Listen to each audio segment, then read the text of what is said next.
Olá, olá, olá, olá, bom dia, bom dia, bom dia, tudo bem contigo? Estamos iniciando mais uma quarta-feira de estudo com o nosso querido e amado Reverendo Davidson. Vocês pensaram que eu estivesse distante, mas eu não estou distante não. É a correria aí do final de ano, algumas questões estruturais lá na igreja que estava realizando, e aí com isso eu acabei tendo que fazer alguns sacrifícios, né? O sacrifício da manhã com Deus, por exemplo, na semana passada, no dia de ontem, mas calma lá, nós vamos ver se a gente consegue realizar amanhã com Deus amanhã, tá bom? Eu quero então desde já iniciar orando, porque hoje é o Reverendo Davidson que tem o espaço é dele, né? Ele tá pagando muito caro por isso, então eu não posso deixar e ficar comendo o espaço dele. Vamos orar? Depois já vamos convidar o Reverendo Davidson para estar falando conosco. O assunto hoje é um assunto muito bacana. Oremos então. Pai, eu quero te agradecer por essa manhã, eu quero te agradecer pelo dom da vida, eu quero te agradecer pela salvação que temos através do seu Filho Jesus Cristo. Muito obrigado. Muito obrigado porque, embora pecadores, o Senhor nos amou, o Senhor nos ama. Apesar de alguns momentos nós nos equivocarmos, o Senhor continua nos amando. Nos ajuda, nos ensina cada vez mais, Senhor, a sermos tementes a Ti, a sermos fiéis a Ti, mesmo reconhecendo as nossas limitações. Pai, eu nessa manhã venho rogar a Ti por aqueles amigos e irmãos que estão em deslocamento. Alguns indo para o trabalho, outros retornando do trabalho, outros se organizando, Senhor, para resolver alguma coisa na rua, outros já estão na expectativa por entrarem de férias ou por já estarem gozando férias. Abençoa, Senhor, a cada um dos nossos amados irmãos e amigos nesta manhã. Pedimos pelo Reverendo Davidson, que estará compartilhando conosco um assunto muito importante, muito interessante. Abra, Senhor, a nossa mente, ilumina, Senhor, os nossos pensamentos para que possamos compreender, bem como também o Teu servo. Dê-lhe sabedoria dos altos céus para compartilhar conosco aquilo que o Senhor colocou no seu coração. É a minha oração, desde já eu agradeço, em nome de Jesus. Amém. Muito bem, eu não vou demorar muito, porque passo horário nobre, 8 horas da manhã, que está caro, né? Reverendo Davidson, bom dia, bom dia, bom dia. Tudo bem contigo? Bom dia, pastor Aderson. Tudo bem com você? Graças a Deus está tudo bem por aqui.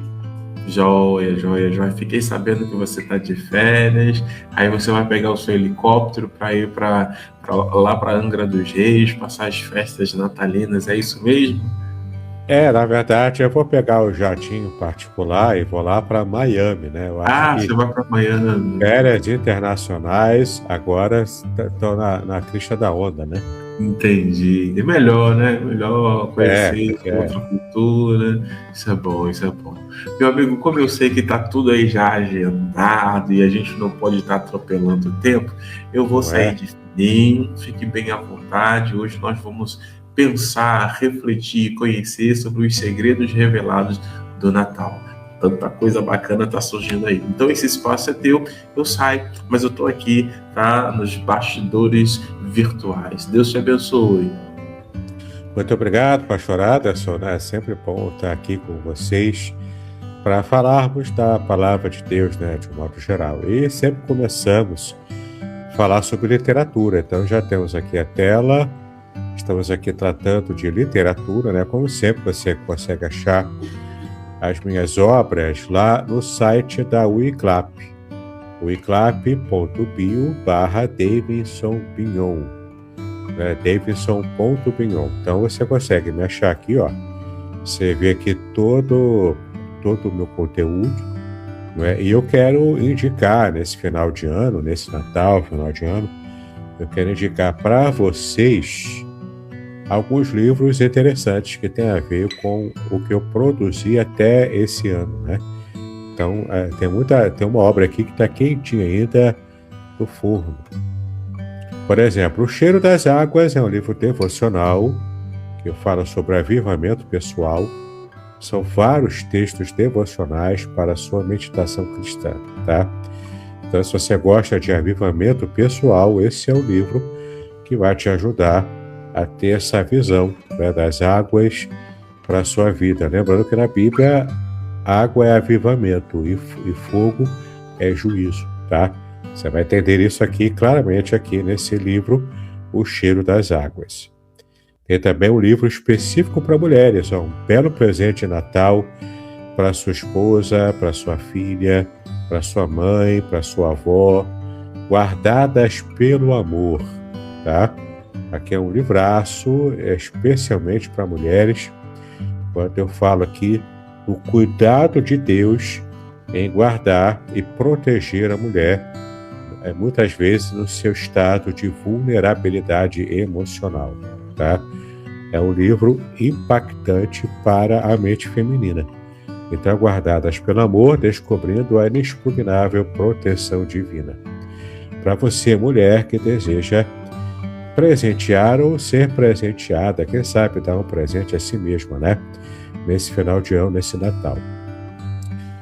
O meu clássico já está mais do que sacramentado, o clássico Revelações Originais do Salmo 23, meu comentário totalmente baseado na língua hebraica sobre o Salmo 23, né? Uma bênção. Esse livro aqui, inclusive, está em audiobook no meu canal do YouTube. É só você entrar lá, buscar por Revelações Originais do Salmo 23.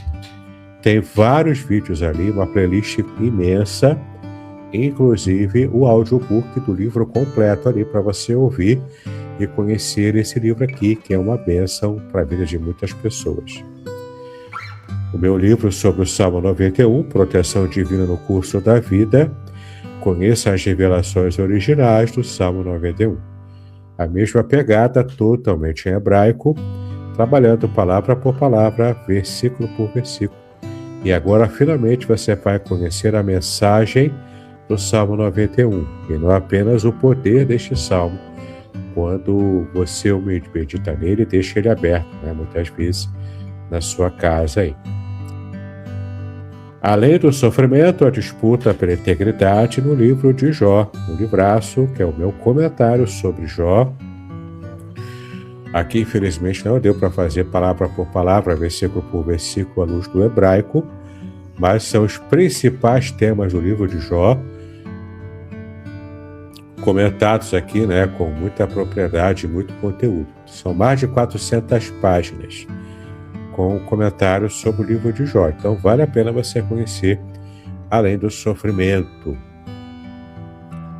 Aqui você vai conhecer em tua presença, encontre a intimidade com Deus, no Salmo 139. Também todos os segredos à luz da língua hebraica, né? Uma linguagem simples, direta, uma linguagem abençoadora. Em tua presença, um livraço para você. E, por fim, o último lançamento desse ano, com esse lançamento aqui eu encerrei a minha produção, né, literária para esse ano. E o livro de meu comentário de Esther, Esther, a providência divina contra o antissemitismo. Uma exegese do livro de Esther à luz da língua hebraica. Não somente a língua hebraica, né? Eu tenho ênfase na língua hebraica, mas a cultura, a história, curiosidades, né? Inclusive falando sobre a festa de Purim. Enfim, uma bênção, né? Para você que gosta desse tema, um livro feito para você, tá bom? Esther, a providência divina contra o antissemitismo. Até para você que gosta de escatologia, aqui eu apresento a escatologia que leva a sério o papel de Israel, no fim dos tempos, né? De modo como Deus ainda tem planos para Israel enquanto nação, enquanto etnia, tá? Então, o livraço para você, Esther, a providência divina contra o antissemitismo, vai ser uma bênção para a sua vida nesses tempos antissemitas, que o mundo, infelizmente, está ainda muito equivocadamente, está ainda muito voltado, né, a esse preconceito racial contra judeus. Tá legal? Muito bem, então ficam aí as dicas, fechando, portanto, nessa que é a última live do ano 2025, a nossa live de estudo bíblico, pelo menos, né? E a gente vai fechar, então, com chave de ouro com esse tema aqui. O tema que já causou frisson, né? O pastor Aterson já viu esse material, ele já sabe o que tem lá nesse material, e você pode também receber gratuitamente esse PDF com 14 páginas. Eu vou falar de modo resumido esse conteúdo de hoje, porque essa aula vai se esgotar hoje, vai ser aula única. Os segredos revelados do Natal. Natal está chegando, né? Nós estamos hoje no dia 17 de dezembro de 2025. Natal já está chegando, então você está vendo aqui nessa imagem todos os segredos revelados do Natal. E olha, você vai se surpreender. Você vai se surpreender com muita coisa do que eu vou dizer aqui. Espero que você esteja preparado, preparada, né? Para você poder encontrar aqui algumas bombas que eu vou revelar aqui. E não é clickbait, não é apenas marketing. De fato, você vai ver o que a Bíblia realmente revela sobre os acontecimentos que deram origem às nossas comemorações do Natal, o Natal do Senhor Jesus Cristo, tá legal? Vamos então, sem mais delongas, você pode pedir esse apostila aqui, esse PDF ao pastor Aderson, ele já está em mãos. Pode também entrar lá no grupo do Telegram chamado Exegese e Exposição Materiais. E nesse meu grupo você também vai ter condições de baixar gratuitamente ali o PDF desse assunto de hoje, os segredos revelados do Natal. Vai ser uma bênção para a sua vida, tá legal? Então, seguindo aqui com o nosso conteúdo, nós temos aqui, né, a apostila e já vamos começar já com esse pinga-fogo, né? Por que foi escolhida a data de 25 de dezembro para o Natal? Quem, na verdade, escolheu essa data? Olha que pergunta intrigante. Já começamos aqui com a primeira curiosidade, ou o primeiro segredo do Natal. Então, quem será que inventou a data de 25 de dezembro? Porque, claro, a gente sabe que não foi nessa data que, de fato, Jesus nasceu.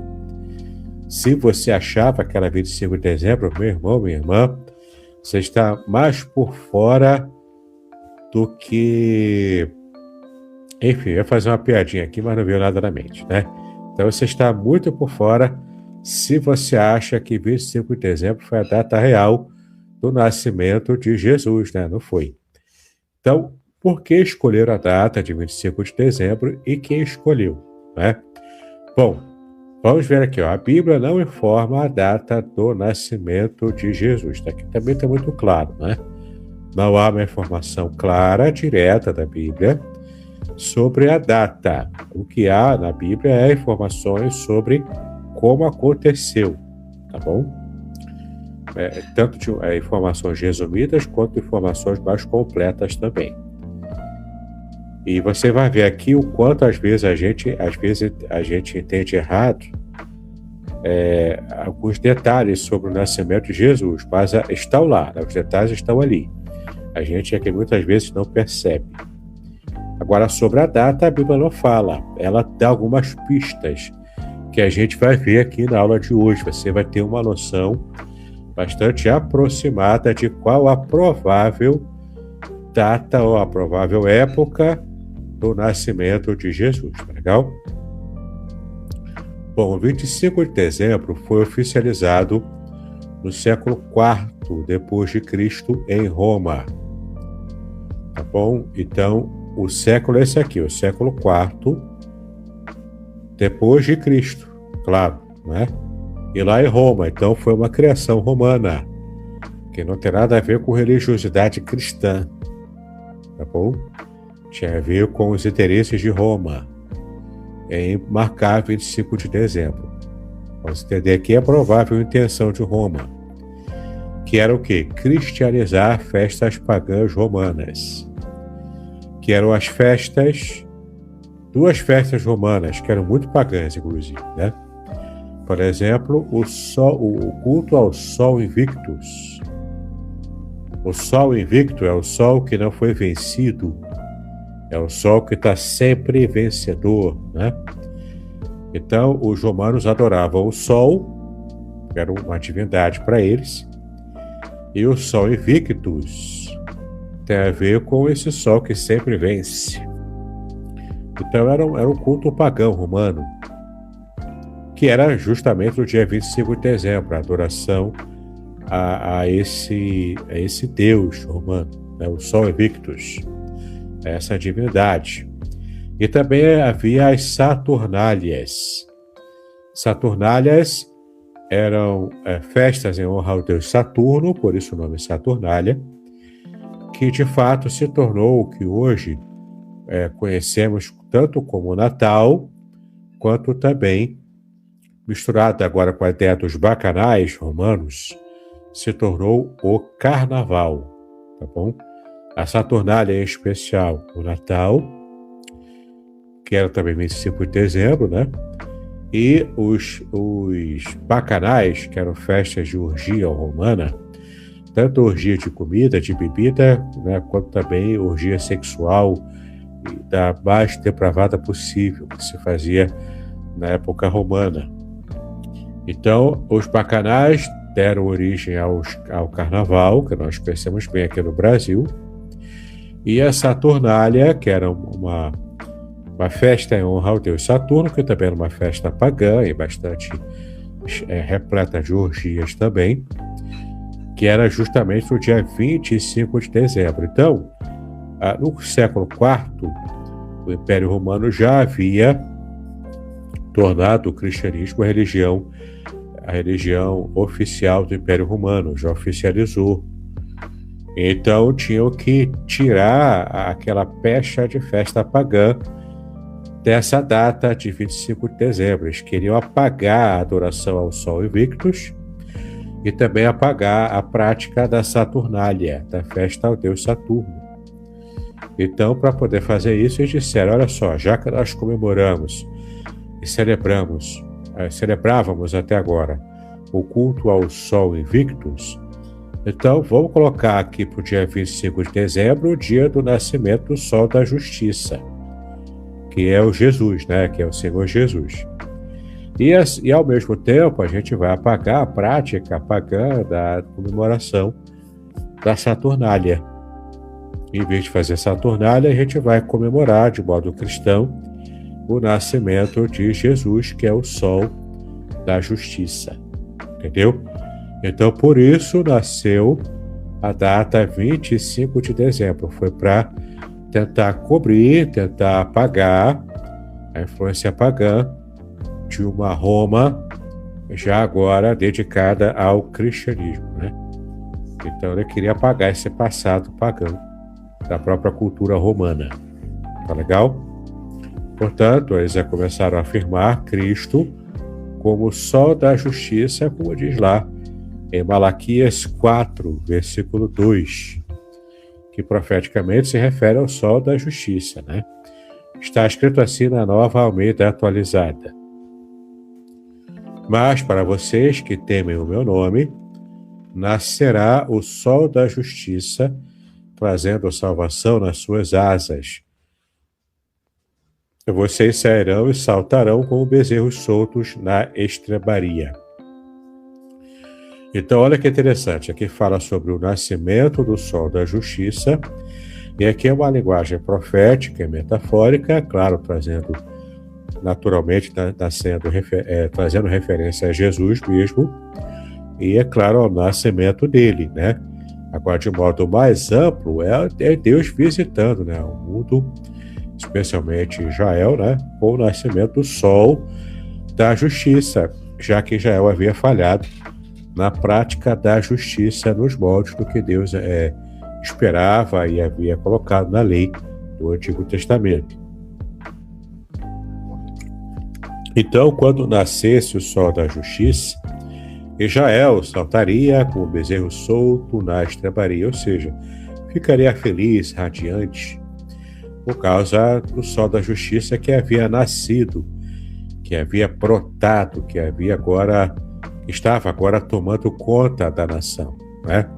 No contexto aqui de final de cativeiro, né? Malaquias fala de cativeiro ainda. Até no contexto de cativeiro do remanescente fiel, que era o reino do sul, o reino de Judá, tá?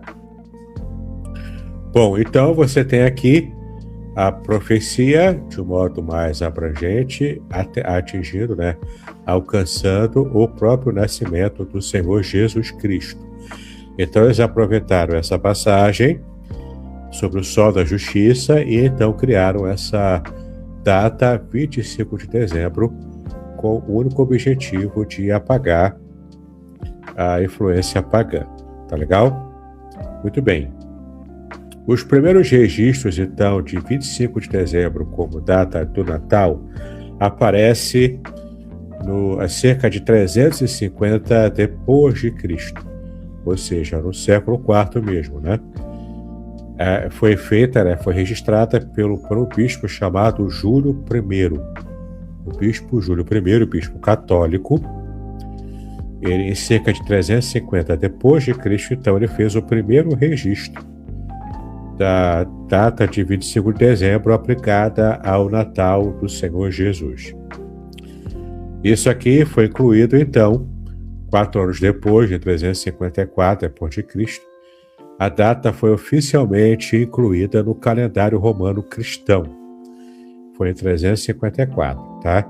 Então, o primeiro registro ainda não oficial é em 350 e em 354 o registro oficial já, tornando a data, portanto, oficial em todo o mundo ocidental, dentro do cristianismo católico romano, tá?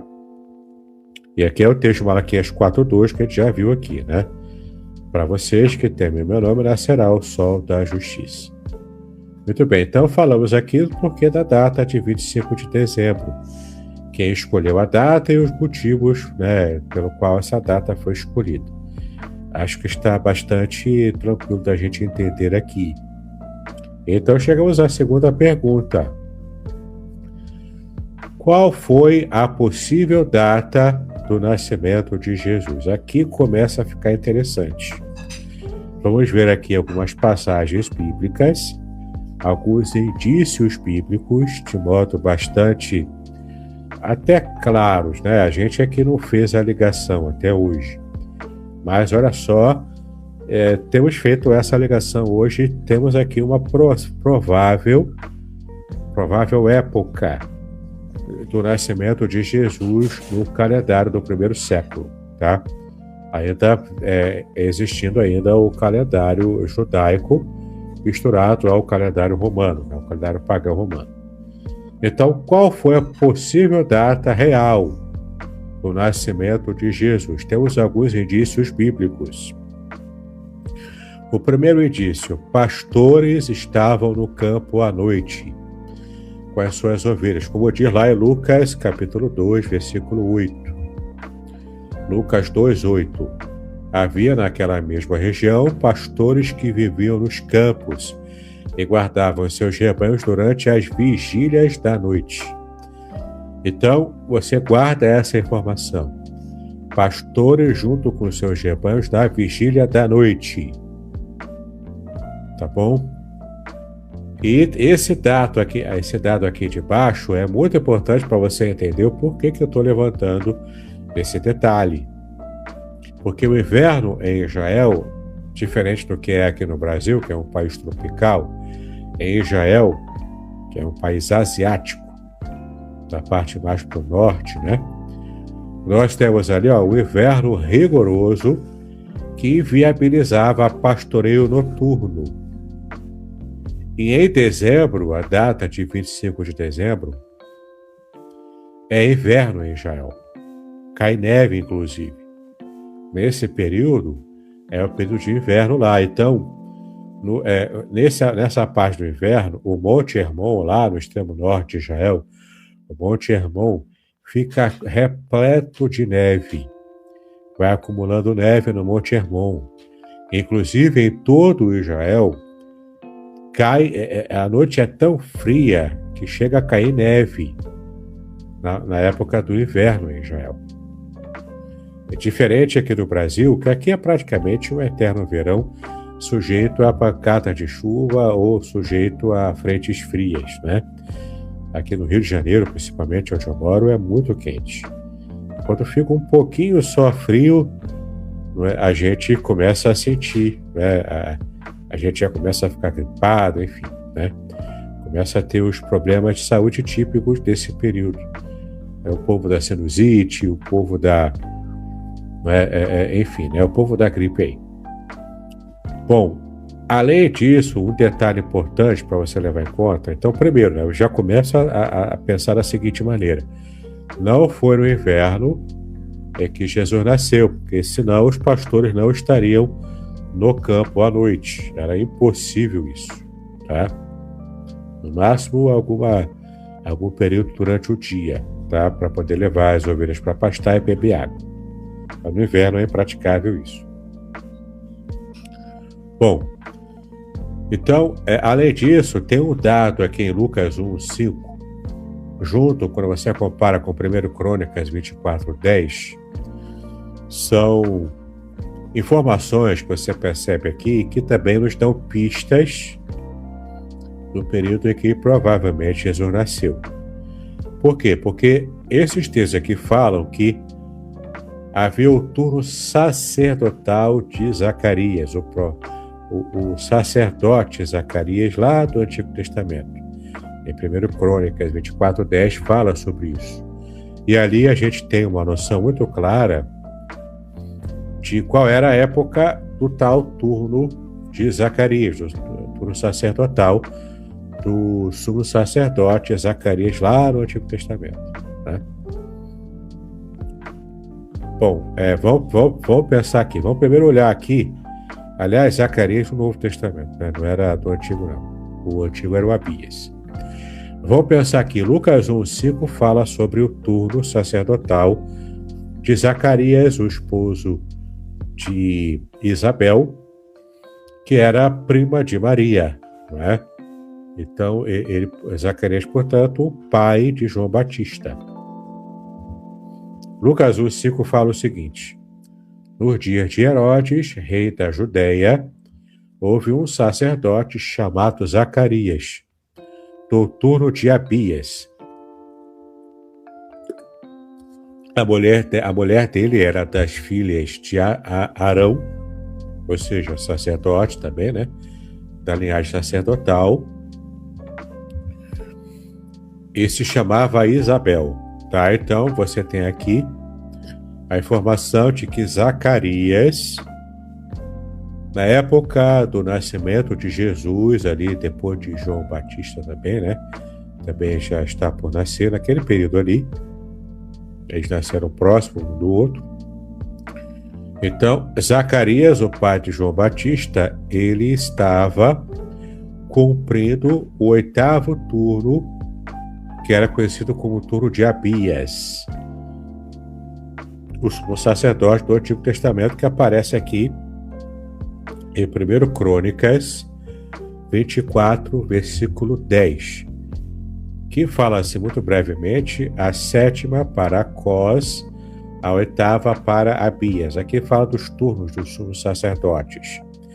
Então, o 8º turno, a 8ª hora, a 8ª fase de ação, né, do sumo sacerdote, porque a ação dos sumos sacerdotes era feita por turnos, porque era uma espécie de escala que se fazia antigamente, né? Era uma escala. Então, caiu para Zacarias cumprir o turno de Abias na escala que surgiu para ele. Tá legal? Então, Zacarias, na época de Jesus, na época de João Batista, Jesus, ele que estava no turno como sumo sacerdote. Tá legal? Cumprindo, portanto, o turno de Abias. Nesse período, o serviço no templo acontecia no final de maio, início de junho, tá? Mas entenda que não é ainda o período que Jesus nasceu. Aqui tem a ver com o período que João Batista nasceu. Era o período em que, então, Zacarias começou a estar cumprindo a sua escala de serviço sacerdotal como sumo sacerdote do templo, nesse período aqui, final de maio, início de junho, tá? Entre maio e junho, dentro da nossa perspectiva, do nosso calendário, tá bom? Bom, João Batista nasceu cerca de 6 meses antes de Jesus, como diz aqui em Lucas 1:26. Lucas 1:26. No 6º mês, o anjo Gabriel foi enviado por Deus a uma cidade da Galiléia chamada Nazaré. Tá? Então aqui foi a época do nascimento de João Batista, 6 meses antes de Jesus. Legal? Havia naquela mesma região pastores que viviam nos campos, como diz lá em Lucas 2:8, que a gente acabou de ver aqui, né? Então, começa a montar o quebra-cabeça comigo. Nós temos aqui Lucas 2:8 mostrando que não era no inverno que Jesus nasceu. Nós temos ainda a informação do sumo sacerdotal de Zacarias, que foi no turno de Abias, tá? E o período era de maio para junho. Isso 6 meses antes do nascimento de Jesus. Então você já começa a colocar na ponta do lápis aí, para a gente perceber, nessas pistas que o texto traz, a possibilidade de Jesus ter nascido em setembro ou outubro, do que foi convencionado depois chamar de o ano 1, o primeiro século, né? O ano 1 da história, que se for dividida ao meio, né? Então temos essa conclusão histórica: o nascimento provável 6 meses depois de maio ou junho é setembro ou outubro. A minha aposta, a minha percepção é de que foi talvez no início de outubro. Tá bom? Então, provavelmente, se você faz aniversário em outubro, é muito provável que você tenha nascido ali próximo da época em que Jesus nasceu. No período anual, né? Claro, não é no mesmo ano, claro, obviamente. Então, nessa época aqui, entre setembro e outubro, coincide com a festa judaica dos tabernáculos, daquele período, né? Da festa dos tabernáculos, que era também o período de viagens mais seguras pelas estradas de Jerusalém, de Israel. Por que isso? Porque lembra que houve o recenseamento, Herodes mandou todo mundo viajar para o seu lugar de origem para fazer o recenseamento ali. E então, por que ele escolheu aquela época para fazer o recenseamento? Porque nessa época das festas judaicas, especialmente dos tabernáculos, era um período de muita peregrinação, então era mais seguro para andar, porque era muita gente andando. Isso desencorajava ladrões. Salteadores e ladrões tinham medo de assaltar e de machucar pessoas por causa da grande quantidade de gente andando naquelas peregrinações, né, gigantescas para as festas. Então isso aqui também conta, como eu disse, o histórico-cultural, mostrando que o recenseamento feito na época de Jesus tanto foi historicamente real, quanto também compatível com o relato da Bíblia, porque de fato era um período tranquilo para se viajar, tá?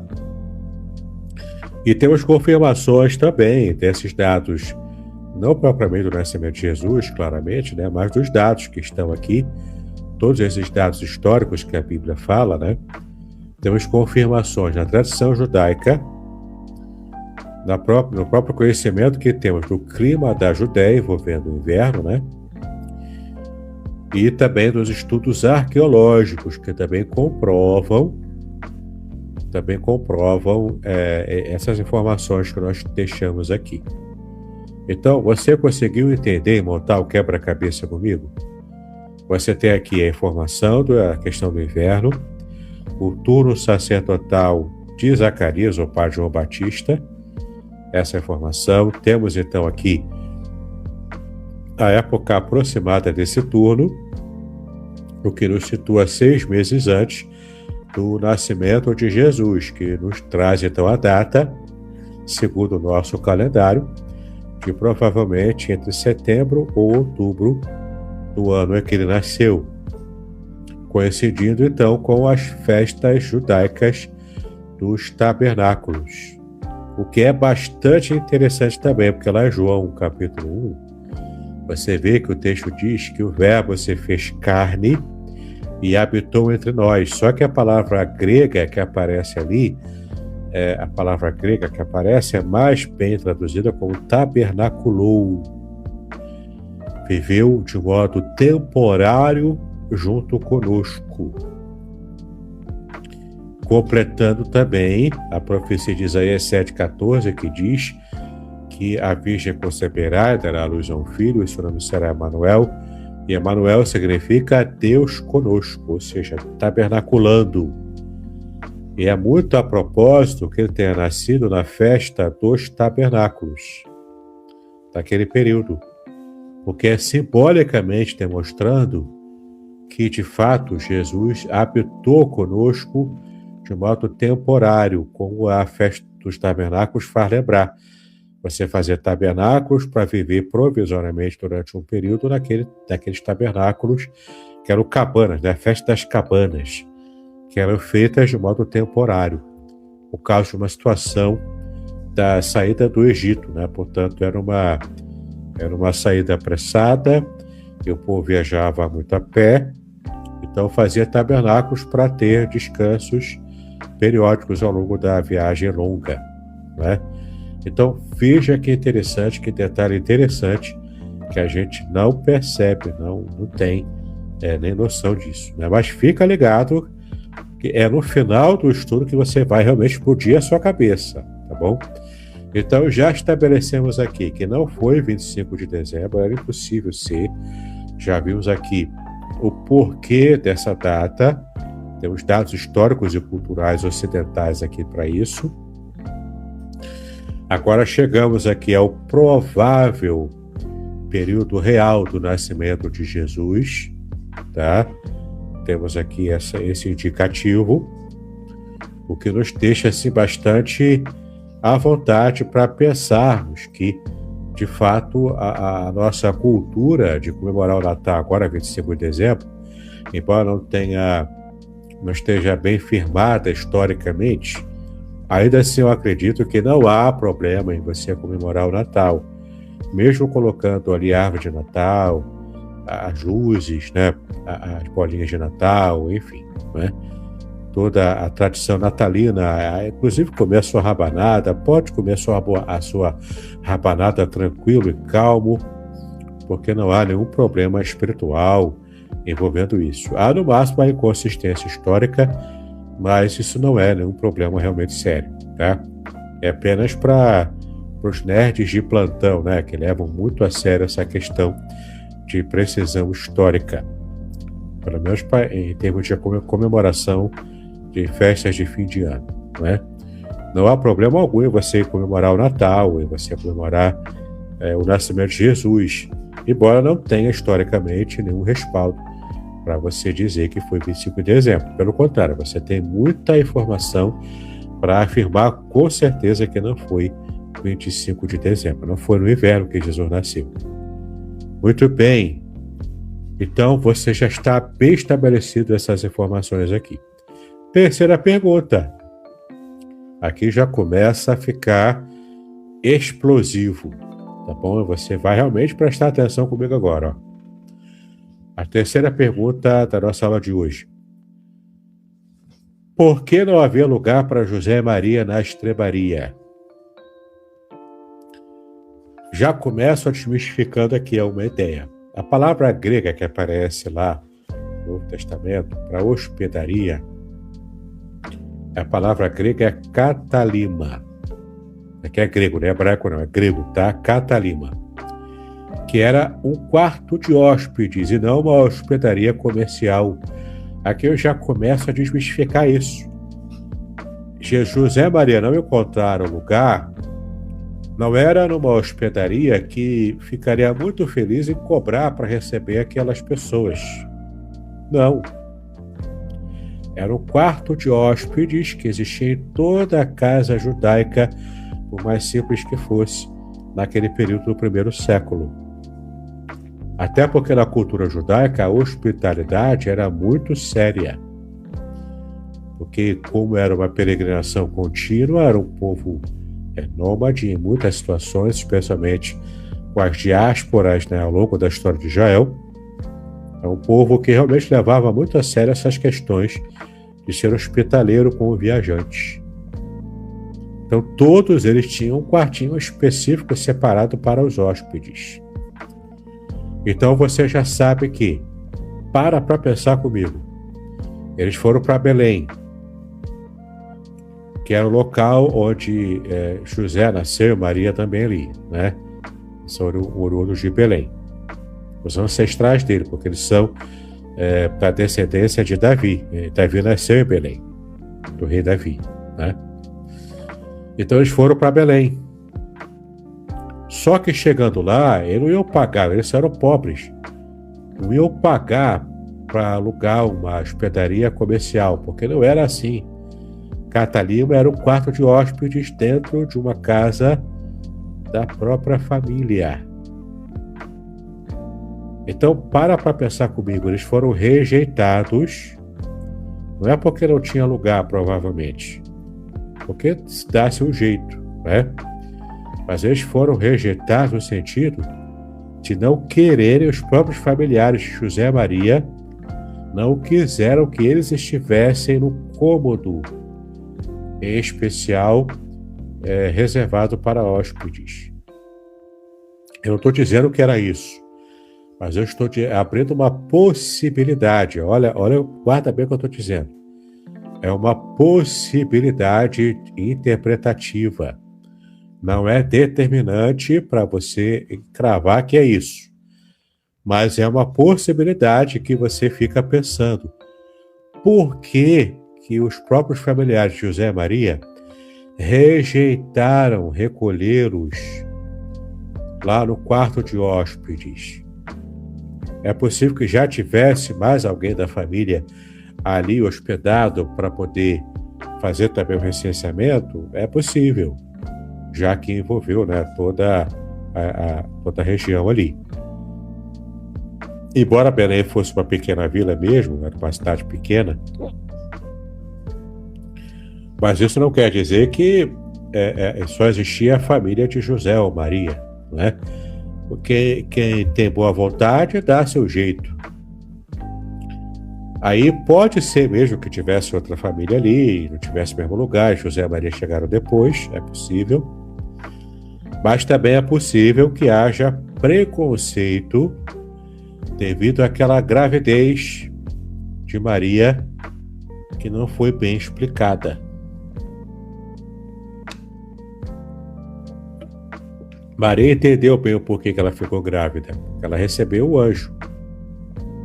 José também entendeu bem porque ele teve o sonho e o próprio anjo também convenceu José.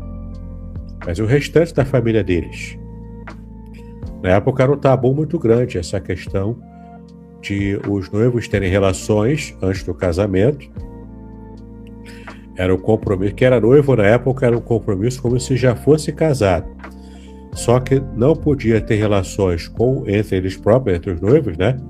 Não podia ter relações, tinha que se guardar até propriamente o casamento. E também, muito menos, ter relações com outras pessoas. Tá bom? Inclusive, na tradição judaica da época e posterior, deram inclusive o nome para um soldado romano que provavelmente havia defraudado Maria na concepção judaica, que não aceita Jesus como Messias, e muito menos a concepção sobrenatural de Maria, né, como sendo ela virgem ainda. Ainda hoje há debate sobre isso dentro da tradição judaica. Mas a questão é, independente se foi mesmo uma questão de preconceito social pela aquela gravidez não explicada de Maria, e Moisés passou, né? Moisés não, José passou como alguém que era bobão, né? Que havia aceitado a situação, e Maria tendo sido defraudada por um soldado romano, se era mesmo essa interpretação na época. E deram até o nome para esse soldado romano, chamado Pantera. Seria Pantera o nome desse soldado, né? Então, sendo mesmo isso ou não, o fato é que eles não tiveram lugar ali no quarto de hóspedes, que não era uma hospedaria comercial, era um quarto de hóspede de família, dentro do próprio clã, especialmente na situação de Maria estando grávida, próximo a dar à luz. Era impraticável, mesmo que tivesse uma outra família ali, cederia o lugar para Maria pelo fato dela estar grávida. O que não fizeram. Entendeu? A menos que essa outra família, que hipoteticamente também estivesse ali, também tivesse alguém grávido, alguma mulher grávida lá, também parente deles, ia ser uma disputa pelas duas, e no mínimo colocaria as duas mulheres no melhor quarto e os homens para tal extremaria. Mas foi Maria junto com José para ter o filho ali. Entende? Eles não ficaram no quarto de hóspedes, eles ficaram na estrebaria dos animais. Muito provavelmente é uma chance muito grande de ter de fato acontecido ali o preconceito social por causa daquela gravidez não bem explicada por Maria. E aliás, se você for parar para pensar, isso aqui provavelmente marcou a vida de Jesus ao longo de toda a sua existência humana aqui.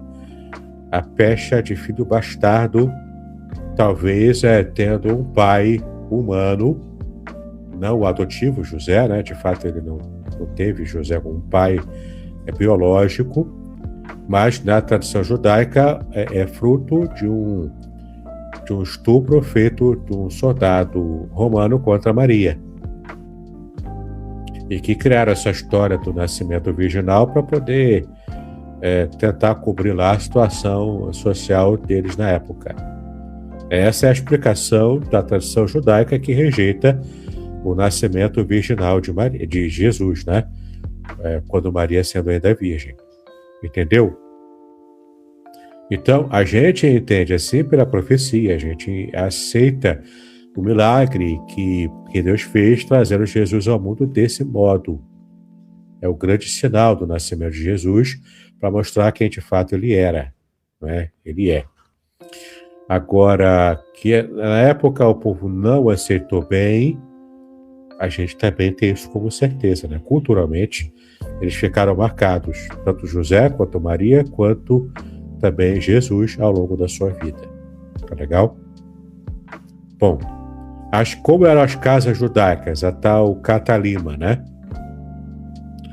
O único ambiente principal, tinham também animais que ficavam na parte inferior da casa, portanto a casa tinha 3 andares. A parte de baixo é onde ficava a cozinha, onde ficava a estrebaria dos animais, era a entrada, naturalmente, da casa.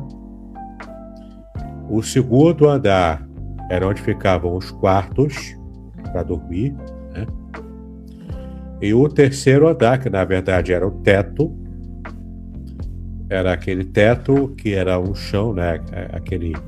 Era feito de modo reto, podia se pisar ali onde se ficava à noite. Nas noites de verão, onde não tinha inverno, raramente chovia também, então eles ficavam ali à noite, conversando, a sala de estar deles era no teto. Tem inclusive, não sei se você vai lembrar que no Brasil, os pregadores do telhado de João Ribe Palharim, né? Pastor João Ribe Palharim. Por que ele fala dos pregadores do telhado? Porque eram pessoas que subiam aos telhados, que eram os lugares de estar, né?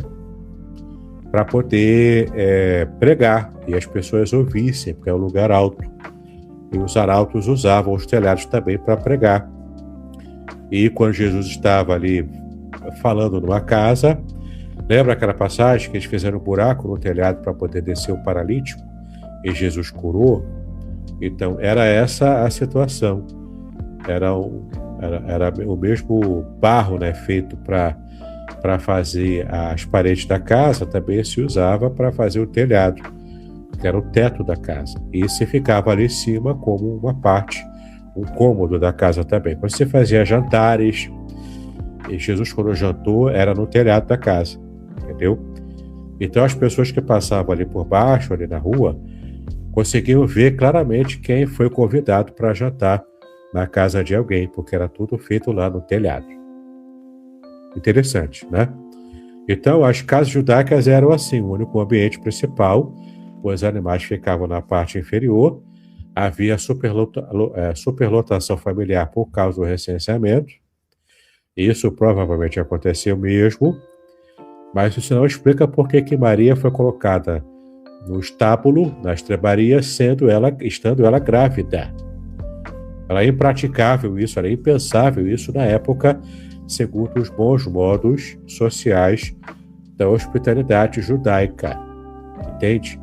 Fizeram isso muito provavelmente por preconceito contra Maria, pela situação não bem explicada dela na gravidez, tá?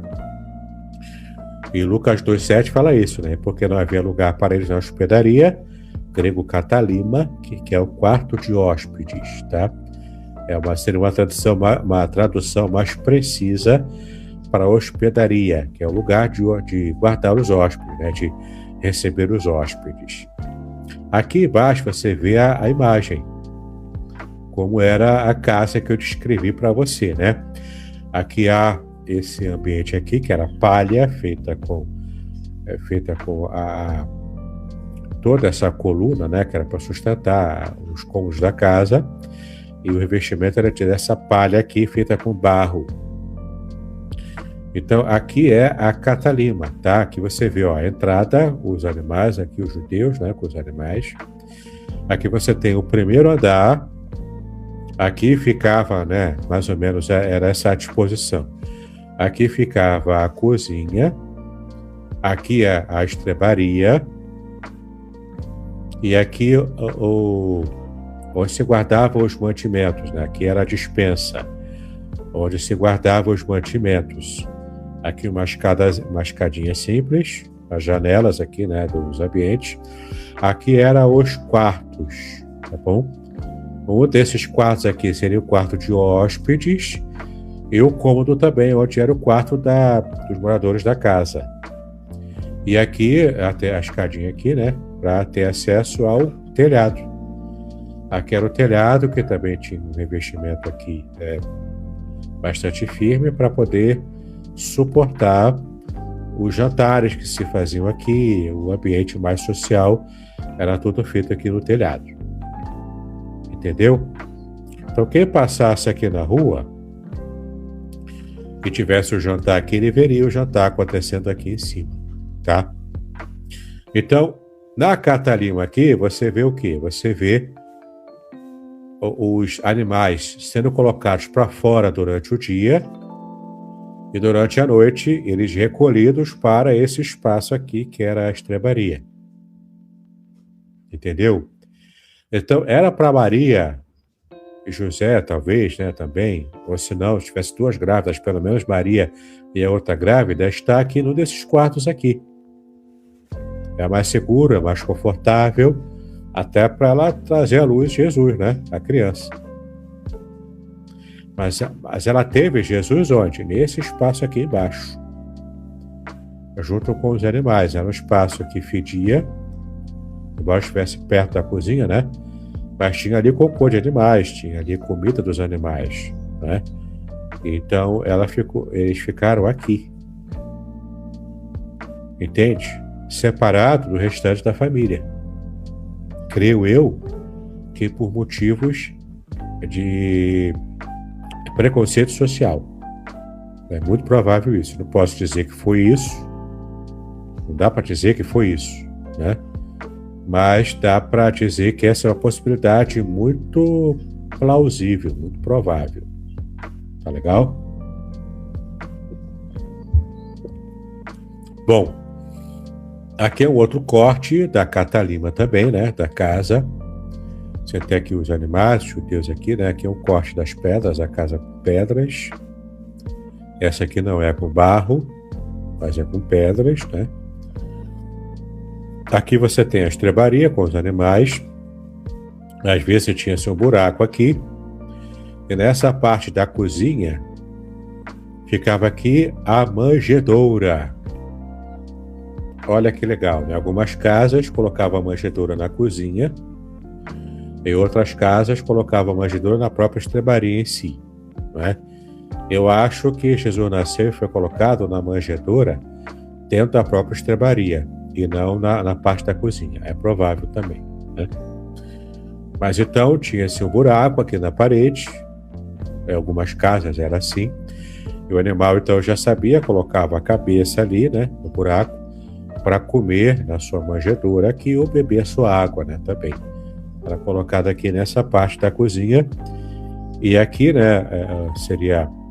Aqui nesse corte, aqui nesse desenho, tem o estoque aqui, né, tem aqui os mantimentos, a própria estrebaria, a cozinha, e aqui o quarto seria a casa de apenas um cômodo, de apenas um andar, na verdade, e apenas o teto em cima para fazer os jantares. Tá bom? Mas é provável também que existia aqui os 2 andares, tá legal? E o teto em cima também. Mas o fato é que essa é uma possibilidade também, talvez numa casa mais pobre, ter apenas o andar e o teto, né? E não 2 andares. Então, preste atenção em alguns dados. Na verdade, José e Maria não estavam apressados. Eles planejaram bem, embora houvesse a lei do recenseamento, eles foram tranquilos, né? Porque eles não estavam apressados, esperados, quase Maria dando a luz no meio da rua. Não foi desse jeito. Houve um planejamento, entendeu? Eles, portanto, não estavam apressados, porque José tinha parentes em Belém. Mateus 1 fala isso, olha só, Mateus 1 é um texto longo, não vai dar tempo de ler tudo, mas você vê aqui, ó. Livro da genealogia de Jesus Cristo, filho de Davi, filho de Abraão, Abraão gerou, né? Tentou a genealogia aqui. Aí fala do exílio da Babilônia, enfim, né? Aí, ó, aqui no versículo 16, né? Jacó gerou José, marido de Maria, da qual nasceu Jesus, que se chamava o Cristo. Então, é claro que toda essa genealogia aqui em Mateus mostra a parentela de José, entende? Então, Maria chegou lá em Belém, no planejamento deles, antes do parto. Está muito claro isso. Foi antes do parto. Então, o parto ocorreu em ambiente doméstico e não numa estalagem comercial. Eles não estavam desesperados, com Maria lá já respirando para dar luz, né, para poder ter as contrações e quase dando a luz no meio da rua. Não foi desse jeito. Isso é um folclore ocidental por desconhecimento, né, da cultura e da história antiga. E outro detalhe cultural também interessante: a manjedoura indica espaço comum da casa e não um estábulo isolado. E a manjedoura era de pedra, começa aqui, ó. Essa é uma manjedoura típica do primeiro século. A arqueologia achou isso aqui, tá? Ela é feita de pedra maciça lavada, aqui, ó, quebrada, tá vendo? Uma pedra maciça, cortada de modo retangular, né? E quebrada aqui para fazer a parte côncava, né? Então aqui se colocava a comida dos animais e a água também. Essa era a manjedoura. Era desse jeito, era feita de pedra e não de madeira com palha, como a gente vê, né? Era uma manjedoura de pedra. Porque era prático, né? Era o lugar onde o animal comia. Entendeu? Era assim. Então Jesus foi colocado com palhas aqui, né? E com lençóis também, né? Para poder afofar um pouco, mas foi aqui que ele colocou. Numa manjedoura dessa, de pedra mal cheirosa. Convenhamos, né? Não era um lugar muito cheiroso, um lugar muito bonito. Foi aqui que Jesus foi colocado quando nasceu. Tá bom? Já estou fechando aqui, pastorado. Eu sei que passamos um pouco da hora, mas deixa eu só encerrar, tá bom? Não falta muito, não. Quando Jesus foi visitado pelos pastores? É a quarta pergunta. Na mesma noite do nascimento, após o anúncio angelical, eles encontraram o bebê, Maria e José, a manjedoura como sinal, né? E o texto Lucas 2:11 fala sobre isso. Aqui é tranquilo, né? Os pastores visitando na mesma noite do nascimento, onde a estrela apareceu, coisa e tal. Aqui vem a explosão de cabeça. Aliás, não aqui, mas na próxima página. O que era a estrela? Era um fenômeno extraordinário, não apenas astronômico. Quais as possibilidades discutidas aqui para a estrela, né? Podia ser uma conjunção planetária, que era um fenômeno astronômico, né? Podia ser um cometa, ou uma nova, que é propriamente uma estrela nova, né? A minha opção é por essa última aqui. Para mim, Deus usou uma estrela nova para dar o sinal para os pastores. Teologicamente, é um sinal sobrenatural guiado por Deus, relacionado à profecia messiânica. Então temos aqui Mateus 2, versículo 2, que fala da estrela, que os magos viram ao longe a estrela e começaram a caminhar e a viajar para chegar onde Jesus estava. Tá bom? E também tem o texto de Números 24:17, que é interessante, porque ele fala de uma profecia, a profecia de que uma estrela procederá de Jacó, que é uma profecia na Torá, né, no Pentateuco, com respeito a Jesus, tá? Aqui explode a tua cabeça. Quem eram os magos? Em grego, magoi, tá bom? Grego, magoi. Não eram magos no sentido de serem mágicos. Eram sábios do Oriente. Provavelmente da Pérsia ou até da Babilônia, tá? Uma região que hoje é identificada como Pérsia ou Babilônia. Então eram sábios persas, provavelmente. Eram astrônomos e estudiosos das escrituras. Astrônomos da nossa concepção hoje, né? Porque naquela época esses sábios orientais também usavam o que nós entendemos hoje como astrologia.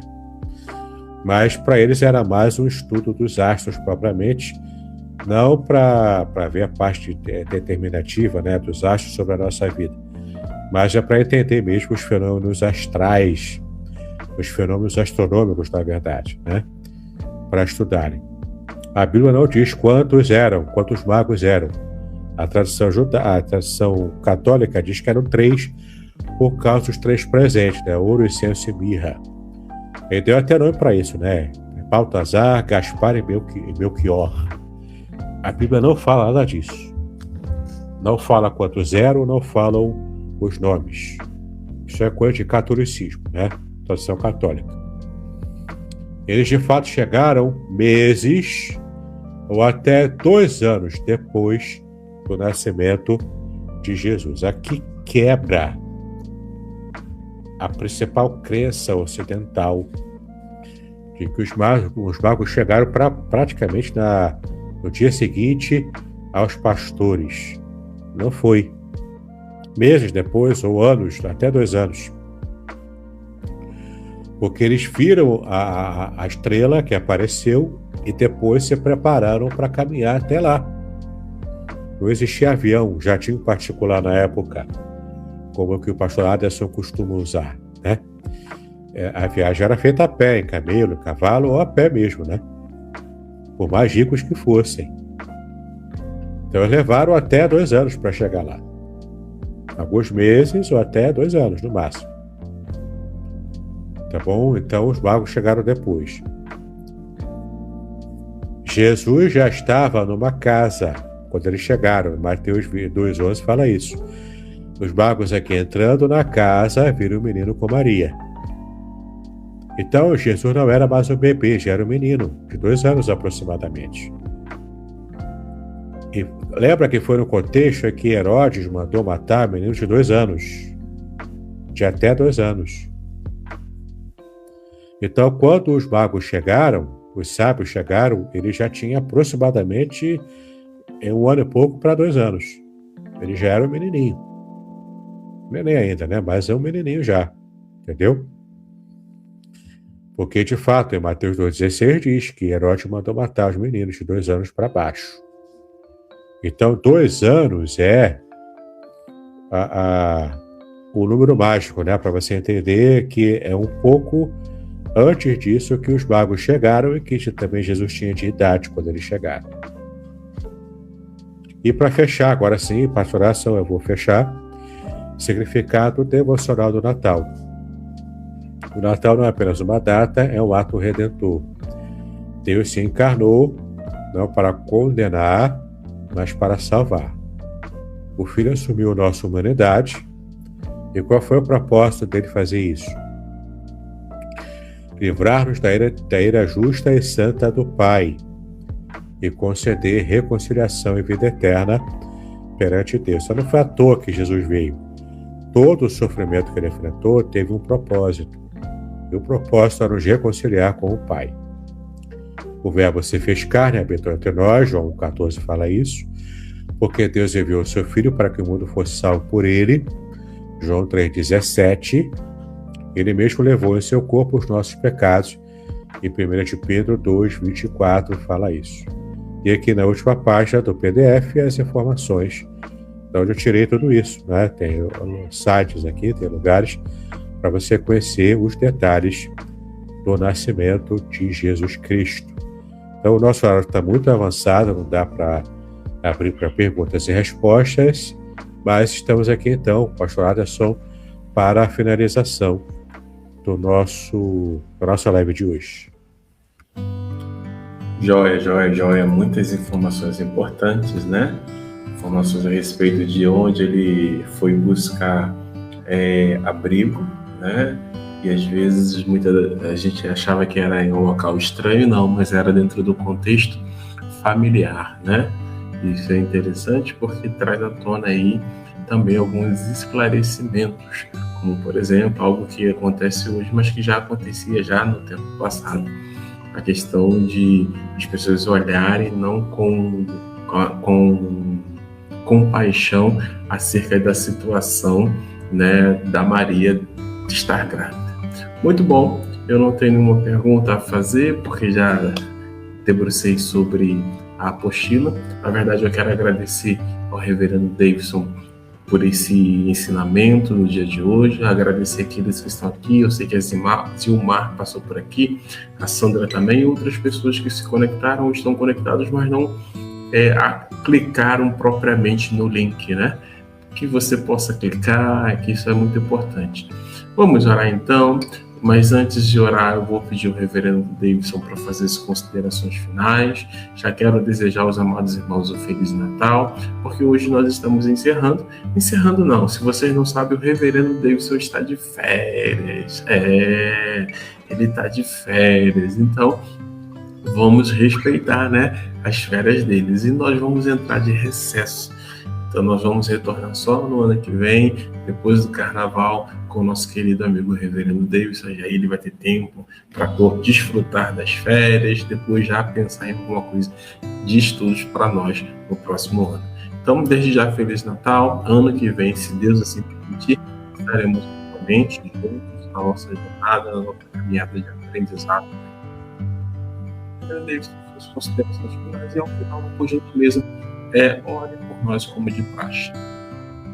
Amém. Mais uma vez, obrigado, pastor Aderson.